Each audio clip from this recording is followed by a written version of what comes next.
Moment मैंने अपने आप को ट्रेन की पटरियों के नीचे पाया, और जब मेरी आंखें खुली तो वही ट्रेन जिसमें मैं ट्रेवल कर रही थी वो मेरी आंखों के ऊपर से बहुत तेजी से गुजर रही थी। एक लम्हे को लगा कि मैं कोई ख्वाब देख रही हूं, लेकिन जब ट्रेन पूरी तरह से मेरे पैरों से गुजर गई, मैं वहां हेल्पलेस थी। और जब बहुत दूर जाके किसी ने ट्रेन रोकी, वो ट्रेन रुकी, और उस ट्रेन को रुकता हुआ देखकर मुझे एहसास हुआ कि मैं कोई ख्वाब नहीं देख रही हूं, मैं सच में ट्रेन से गिर चुकी हूं, और मैंने अपनी दोनों टांगे उस ट्रेन के पहियों के नीचे आ गई है जिसमें मैं ट्रैवल कर रही हूँ। वो पूरी 12 डब्बे की ट्रेन मेरे पहियों से गुजर गई, किसी ने ट्रेन रोकने की हिम्मत नहीं की। और मैं जब वहां गिरी तो लोगों ने मुझे देखा, और 10-15 मिनट बाद काफी लोग आए, मेरे आसपास खड़े हो गए। मेरे पास सेलफोन नहीं था, मैंने अपनी बैग से उस वक्त डायरी निकाली, मैंने लोगों को फरियाद की, बहुत रिक्वेस्ट की, बहुत रोया वहां पर कि मेरे घर पे एक फोन कॉल करके बता दो कि मैं यहाँ पे हेल्पलेस पड़ी हूँ विथ हेवी ब्लीडिंग, मेरे बचने की कोई चांस नहीं है। एटलीस्ट मेरे घर वालों को पता होना चाहिए कि मैं यहाँ पे इस हालत में हूँ, मुझे लावारिस लाश बन के नहीं मरना है। बट उस वक्त मैं यही कहूंगी कि अल्लाह ताला की मसलहत थी। अल्लाह ताला उस वक्त जो मेरी तकदीर में था, किसी ने मेरी हेल्प नहीं की, और मैं वहां पे 30 मिनट ऑलमोस्ट मैं ट्रैक पर विथ हैवी ब्लीड, मेरे दोनों पैर ट्रेन के पहियों के नीचे आ गए थे, मैं उसी हालत में पड़ी रही, और मैं कॉन्शियस थी।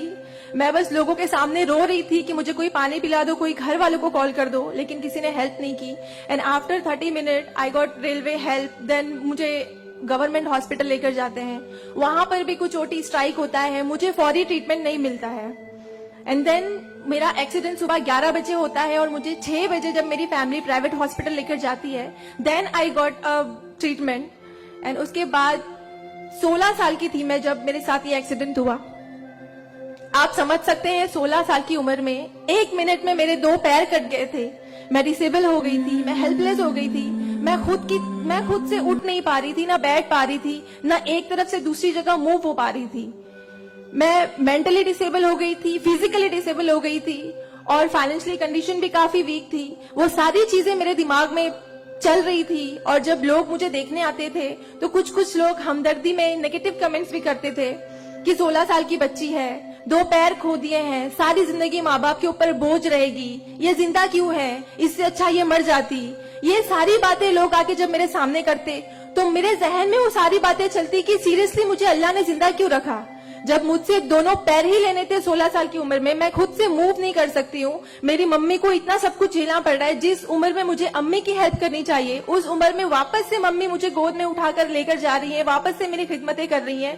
तो मेरी जिंदगी का मकसद क्या है, मुझे दोबारा जिंदगी क्यों दी अल्लाह ने। मैं बहुत शिकायतें करती थी अल्लाह से, मैं बहुत रोती थी, लेकिन उस मुश्किल वक्त में मेरे कॉलेज, मेरे स्कूल टीचर्स और बहुत से ऐसे नेक बंदे भी थे जिन्होंने मुझे हौसला दिया। उनमें सबसे पहले मेरी फैमिली आती है, मेरी बड़ी सिस्टर की फैमिली आती है। मेरी मम्मी ने मुझे एक जुमला कहा जो जिंदगी भर, और मैं हर फंक्शन में बोलती हूँ, वो कि बेटा तुम रो मत, तुम्हारे साथ आज जो ये हादसा हुआ है, अल्लाह ने तुमसे सिर्फ 2 पैर लिए हैं, तुम्हारे पास तुम्हारा दिमाग है, तुम इतनी फास्ट ट्रेन से गिरी हो, तुम्हारे सर पे चोट लग सकती थी, तुम्हारी जान जा सकती थी, लेकिन अल्लाह ने सिर्फ तुमसे 2 मामूली पैर लिए हैं। क्या पता फ्यूचर में तुम्हारे लिए बहुत कुछ रखा हो।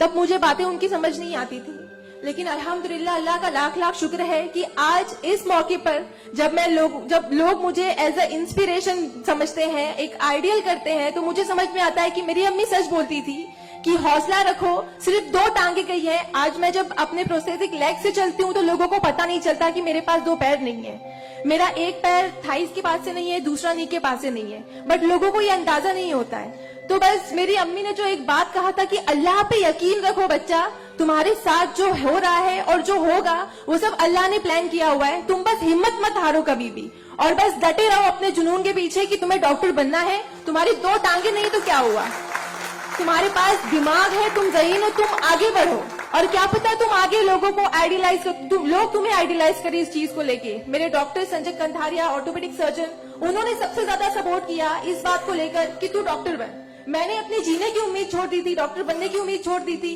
लेकिन जब उन्होंने मुझे बताया कि तुम डॉक्टर बन सकती हो, तुम बनो, देन मैंने प्रिपरेशन स्टार्ट की। सीईटी कॉमन एंट्रेंस टेस्ट होता है to getting in admission in medical college, मैंने वो क्रैक किया। I got 3rd rank all over Maharashtra in PH quota. After that मुझे बहुत खुशी हुई कि मैंने 3rd रैंक क्लियर किया है. Now I got admission, I will get admission in MBBS. But वहां पर भी एक प्रॉब्लम थी मेरे लिए कि मुझे डिसेबल परसेंटेज 89% डिसेबल हूं मैं, और मेडिकल में एडमिशन के लिए 40 to 70 there is a criteria to get admission for MBBS. मैं मोर देन 70% डिसेबल हूं. ये कहकर मुझे उन्होंने डिनाई किया कि आप एलिजिबल नहीं हो, आप MBBS में एडमिशन नहीं ले सकते हो, आप डॉक्टर नहीं बन सकते हो. तो उस बात को लेकर मैं बहुत डिप्रेस हो गई. देन मैंने वापस अपने डॉक्टर से हेल्प मांगी. उन्होंने मुझे एक मशवरा दिया कि आप हाईकोर्ट जाओ, बॉम्बे हाईकोर्ट. और जिस बात के लिए एक नॉर्मल स्टूडेंट को सिर्फ पढ़ाई करनी होती है, अच्छा रैंक लाना होता है, मुझे उस चीज के लिए मैंने वो किया. लेकिन उसके बाद भी मुझे बॉम्बे हाईकोर्ट जाना पड़ा. एंड मैं गई, मैंने अब हार नहीं मानी और मैं गई बिकॉज वो मेरा हक था, मुझे डॉक्टर बनना था. और जब मैंने वापस अपनी नॉर्मल जिंदगी स्टार्ट की अपने प्रोस्थेटिक लेग से, मैंने आना जाना शुरू किया, अकेले ट्रेन ट्रैवल करना शुरू किया. देन मैंने रियलाइज किया कि मेरे अंदर कोई कमी नहीं है. मैं एक नॉर्मल लड़की हूँ, मेरे पास पैर नहीं तो क्या हुआ, मैं लोगों को सर्व कर सकती हूँ, मेरे अंदर पैशन है डॉक्टर बनने का. तो मैंने वो बस अल्लाह पे यकीन रखा और मैंने ये सोचा कि अगर अल्लाह ने मेरी किस्मत में रखा है डॉक्टर बनना तो मैं जरूर कोर्ट में फाइट करूंगी. एंड देन मैं बॉम्बे हाई कोर्ट गई इन 2011 और वहां पे मेरा केस डॉक्टर मोहित शाह, चीफ जस्टिस मोहित शाह ने देखा. उन्होंने मुझे ऑब्जर्व किया, मेरे प्रीवियस हिस्टरी रिकॉर्ड्स देखे, वो सारी चीजें देखे, और उन्होंने जब मेरा पैशन देखा डॉक्टर बनने का, सर्व करने का, देन उन्होंने मेरे फेवर में फैसला दिया. एंड 2011 अल्लाह का लाख लाख शुक्र है कि मुझे इंडिया के टॉप मोस्ट कॉलेज में एडमिशन मिला, which is Seth G S medical college and KM hospital. Then 2011 में मैंने अपना MBBS में एडमिशन लिया. वो जर्नी बहुत आसान नहीं थी मेरे लिए क्योंकि मेरे पास 2 पैर नहीं है. और जब मेरी काउंसलिंग चल रही थी एडमिशन को लेकर तो काफी जो डॉक्टर्स का पैनल था उन्होंने मुझे बहुत कुछ हकीकत बताई थी कि आपके लिए डॉक्टर फील्ड आसान नहीं है, इसमें पढ़ाई करना 5.5 साल, आपको एक OPD से दूसरी OPD जाना होगा. और तब मैं 2 क्रचेस यूज करती थी मेरे लिए. तो आपके लिए बिल्कुल भी आसान नहीं है, आप हार जाओगे, 1 साल पढ़ोगे, दूसरे साल आप डिनाई कर दोगे, एडमिशन नहीं लोगे, आप गिव अप कर लोगे. लेकिन बस मैंने दिल में ठान लिया था कि मुझे इन्हें गलत साबित करना है और मुझे लोगों को प्रूव करके दिखाना है कि एक लड़की जो 89% डिसेबल है, जिसे लोग ये कहकर सुनाते थे कि सारी जिंदगी माँ बाप के ऊपर बोझ बनी रहेगी, उन्हें प्रूव करना है कि मैं डॉक्टर बन के लोगों को सर्व कर सकती हूँ. और जो मेरे दूसरे डिसेबल भाई बहन हैं उन्हें भी शो करना है कि after disability, after accident, post accident जो लाइफ होती है वो आप नॉर्मल गुजार सकते हो अपने हौसले की बनिस्बत. तो मैं बस 5.5 साल मैंने बहुत कोशिश की, बहुत दर्द सहे, लेकिन मैंने अल्हम्दुलिल्लाह 2016 में फर्स्ट क्लास से मैंने अपना MBBS क्लियर किया. और इस बात को देखते हुए मुझे बहुत खुशी होती है, इस बात को बहुत प्राउड मोमेंट था मेरे लिए कि इन 2016 ऑन वुमेन्स डे 8 मार्च मुझे बॉम्बे हाई कोर्ट में फेलिसिटेट किया गया, जो एक हिस्टोरिक मोमेंट था वहां पर कि आउटसाइड से किसी को उन्होंने फेलिसिटेट किया. देन उसके बाद मुझे काफी कॉल्स आए एज अ मोटिवेशनल स्पीकर, मुझे काफी अवार्ड्स मिले.